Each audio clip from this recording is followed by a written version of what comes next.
safe to say, we found it. We are in the Finde Café, and if you say that in German, Finde Café, then it basically means find coffee.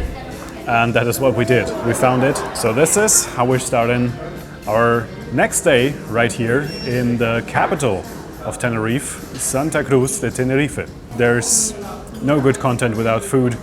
So this is what we're going to do first, and then we're going to take a look at the city. Until then, cheers. Yeah, it's quite unfair that only the parents get to eat. Well, we try to be fair, you know? Okay. There's just a lot in this world that you still have to try to eat when you're at this age.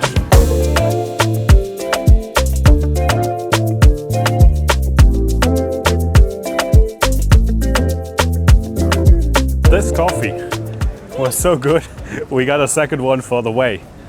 So now it's the time to do what we always do, which is trying to find some mall. We actually need to get a few things because today we're gonna go out into nature right after we saw this city.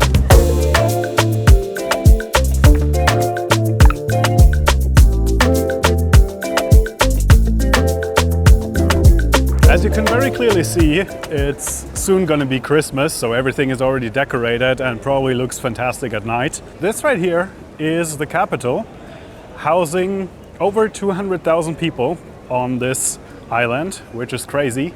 As you can see in the background, we have a lot more high-rise buildings and things like that than we have in the other cities. So, you know, it does give this, it gives capital vibes. Right, so I just turned back and we found them all. We are a bit slow sometimes. So that's supposed to be our mall here. Let's see. It's a bit unusual, but at the same time, I mean, we've been to Seychelles malls, so you've seen it all. So yeah, we're here. It's Monday, so theoretically things should be opened. However, it does not look like that, and it kind of seems like this mall has been abandoned for a few years. This is an escalator which has been replaced with regular steps, so which is a clear sign for do not even bother. Not necessarily the most successful mall run we ever had, but quite a sight.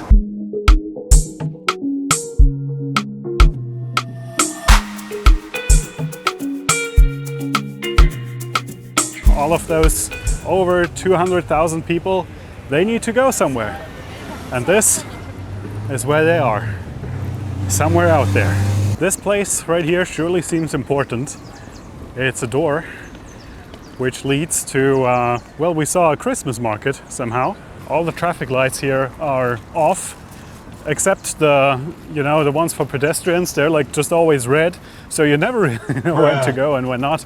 I guess it's the Vietnam tactic. Anyway, we're here at this door leading to at least a Christmas tree. I don't know if there's going to be a Christmas market, but we have a Christmas tree right here. We can see a beautiful Soviet-style building on the right.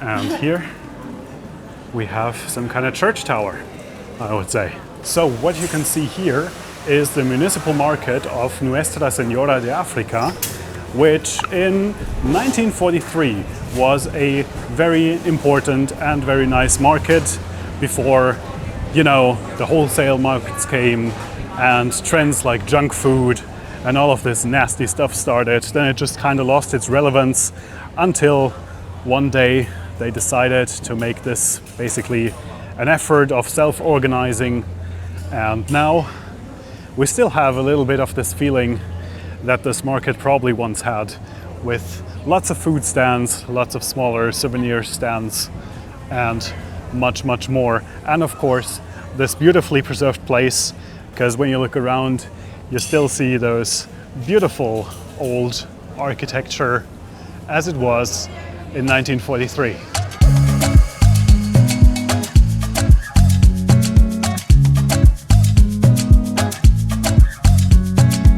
Very nice market, but still not the mall that we actually wanted to go to. So it is still a little bit more outside in the other direction. We'll see. A little bit further down the street, we finally found our mall and got everything we needed for the day.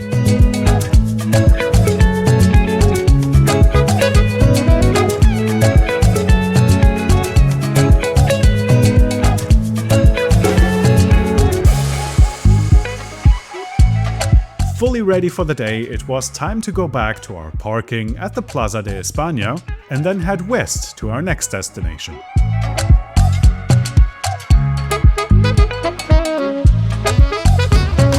We just made it to a city called Güimar. This city has an Ü in its name. You know, in Germany we have Ü, but so far I haven't seen any Ü in Spain. I don't know if that's a common thing or if this is like very, very rare and we're experiencing such a rare thing here right now. We have beautiful commentary here today.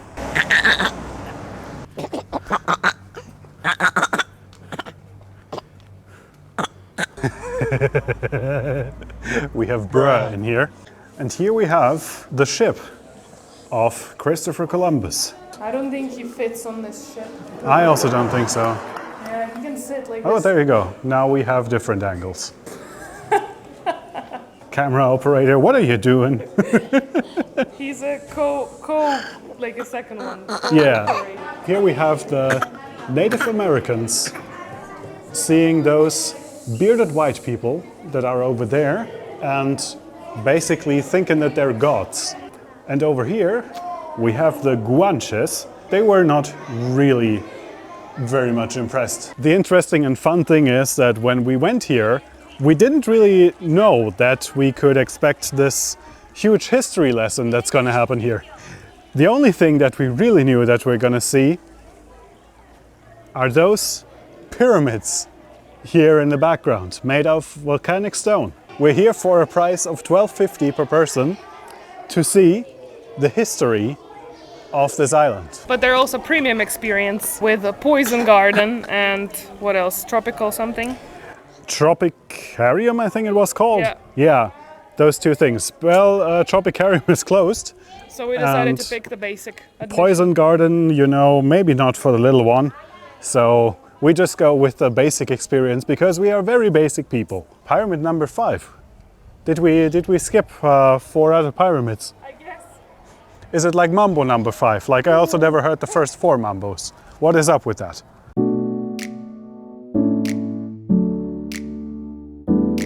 One thing is absolutely clear, and that is that bearded men are special.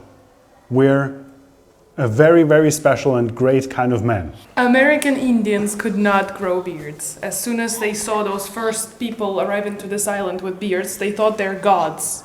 So they didn't know it's possible to have beards on their faces because none of them had it. The actual interesting thing that you learn in this museum, which is what all of this is basically about, that on both sides of the Atlantic Ocean, you basically had many things that were super similar, like mummification, hieroglyphs, and as we already saw outside, the pyramids.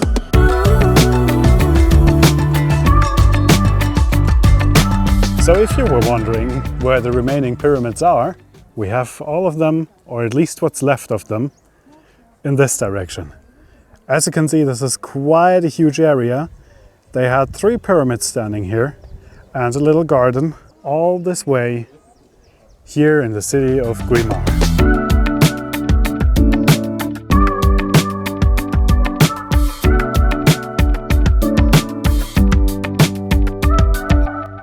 While filming, Oliver is hitting my hand with his stick. Look at that! That's what you get when you order mango chicken. Even though to this day it is not really clear what the purpose of those pyramids was, it is fascinating to see the parallels between cultures and to get to know more about it. For our next destination, we actually went back into the direction of Santa Cruz and then a little bit further to a beach close to San Andres.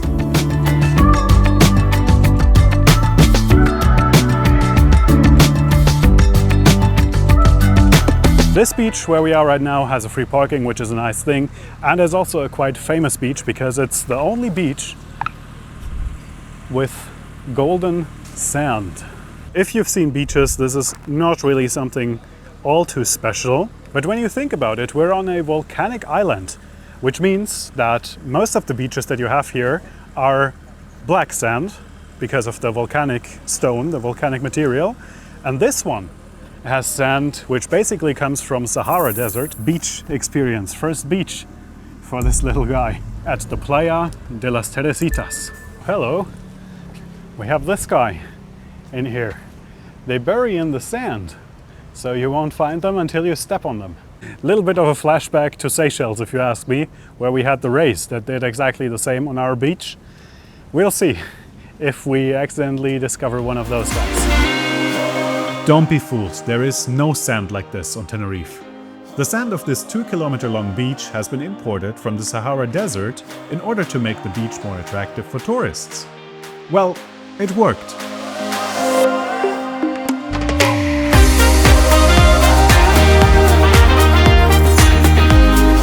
But as the sand is also very light, it is hard to keep it in place. Therefore, a 1-kilometer breakwater has been constructed as well, so that at least the waves can't carry the sand away. Right, enough relaxing there. Time to go on a scenic drive through the narrow roads of the Anaga mountains to find a nice little hike for the whole family.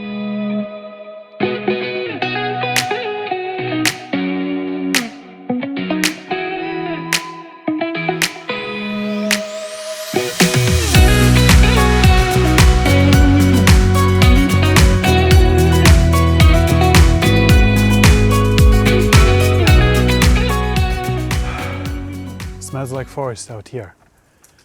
We finally reached our destination. Hallo, Herr Froschmann.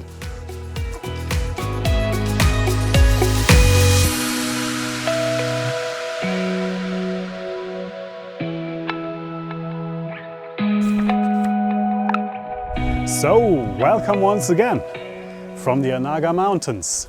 And also, welcome to El Bosque de los Enigmas, which is this area where we're now gonna have a little hike. And our first challenge is to find, wow, my hair is going crazy again. The first challenge is to find the entrance to this path, which we're gonna walk for 5 kilometers or 2 hours. It just shows a guy hiking, but we just assume that this is the start of our great journey.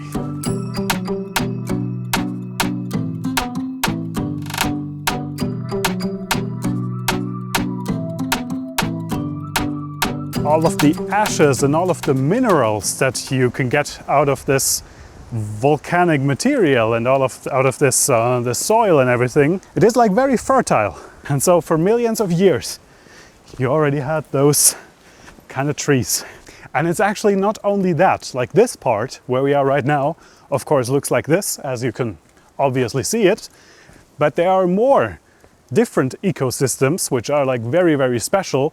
And in fact, some of them are so special that they have their own zone that you can only enter with a permission. We do not have that permission though, so we're not gonna go there.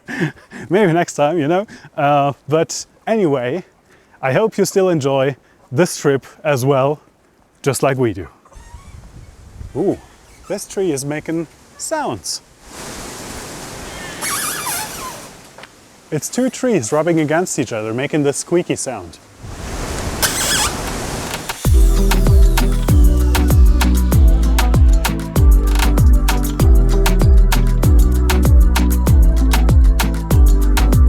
If you look closely at those trees, you will also see that their trunks mostly have moss on them.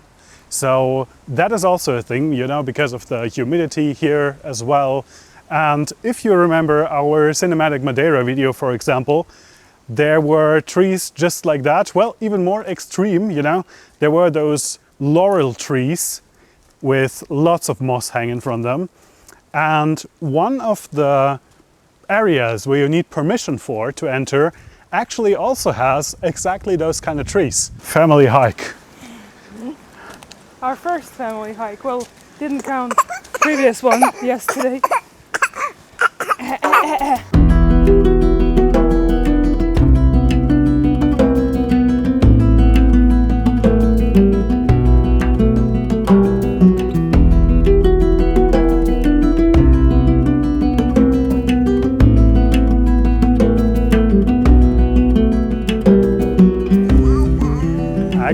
Go.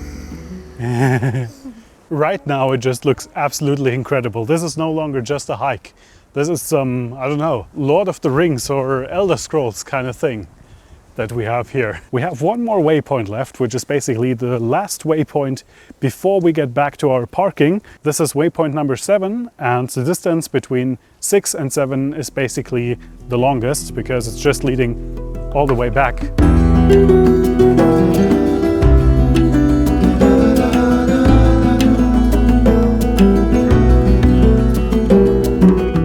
For the last part of our trail until waypoint 7, it is all the way up again, because we first walked down a little bit, then we walked even further down, so somehow we got to go back up again.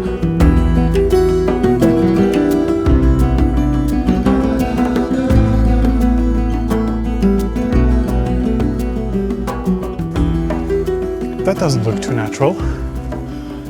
That looks like a human-made wall, which can only mean one thing: we made it all the way through. And it's still bright, you know, because soon enough we'll have sunset and then it would have been dark.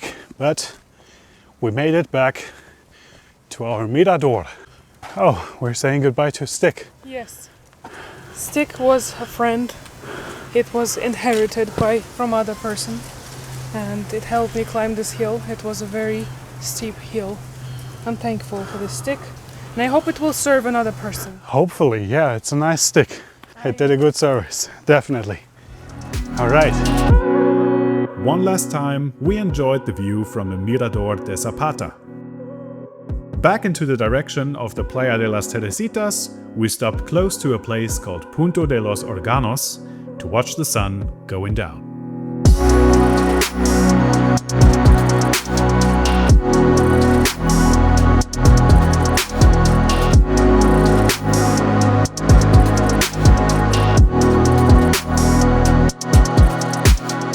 Right now is a very good time to have a beautiful view on San Andres. Quite a popular destination at this kind of time, of course, so everybody wants to snap that pic. Not really much sunset to see as the sun is hiding behind the cloud today.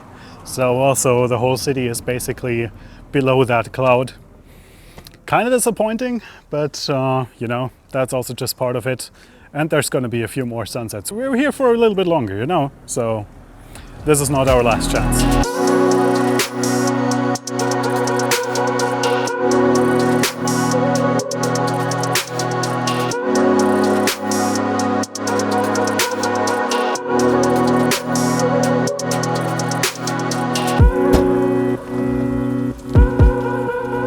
Guess we leave then, eh?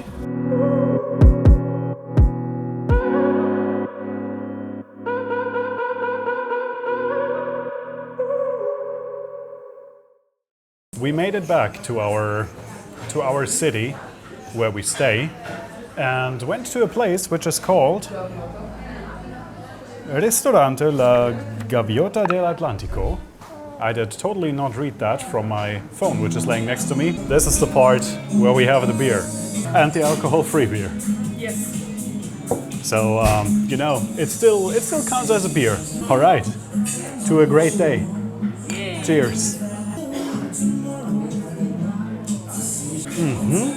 This waiter, he did not lie. This is really, really good beer. Grilled cheese. It's so good. It's so good, that cheese, gotta say. I could easily eat another portion of that, but if I did, I would really not be able to handle whatever comes next. We like this cheese. It is fantastic. I want to eat it all day and all night. Finally, the food has arrived. We prepared for a whole paella right here. Traditional Spanish dish with, oh hello, You don't want to miss that, huh? Anyway, traditional Spanish seafood dish right here. And it looks very, very nice. This whole idea to order this was her idea. Because I'm boring. I would have taken just my simple pasta with salmon, you know? Gotta say, this is very nice. Very, like, as you just said, the rice already has very much like a seafood taste.